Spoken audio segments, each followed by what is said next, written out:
ఒకరోజు ఒక 18 సంవత్సరాల వయసున్న ఒక అమ్మాయి దాదాపు 10:30 ప్రాంతంలో బస్టాండ్లో బస్సు కోసం నిలబడి ఉంది.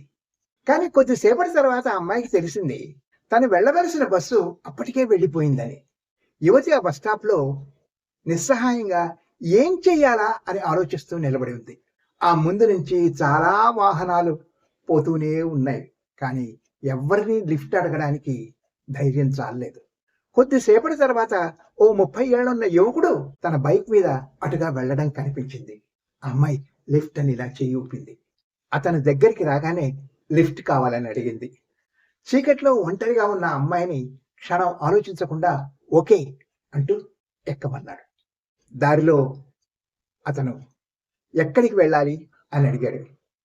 ఆ అమ్మాయి తన అడ్రస్ చెప్పి ప్లీజ్ ఇంటి దగ్గర డ్రాప్ చేయరా అని అడిగింది. సరేని ఆ యువకుడు ఆ అమ్మాయిని వాళ్ళ ఇంటి దగ్గర డ్రాప్ చేశాడు.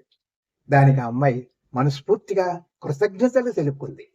అప్పుడు తను అడిగాడు, మీ ముందు నుంచి అన్ని బండ్లు వెళ్తున్నాయే, వాళ్ళని ఎవరినీ కాదని నన్ను లిఫ్ట్ కావాలని అడగడంలో ఆంతర్యం ఏమిటి?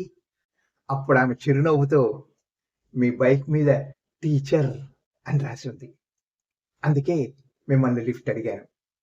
ఈ సృష్టిలో టీచర్ కంటే గొప్ప వ్యక్తి ఎవరుంటారు? నిత్యం పిల్లలతో మమైకమై ఉంటూ క్రమశిక్షణలో, ధర్మాన్ని ఆచరించడంలో, ధర్మాన్ని పాటించడంలో టీచర్ తర్వాతనే కదా ఎవరైనా అని చెప్తుంది.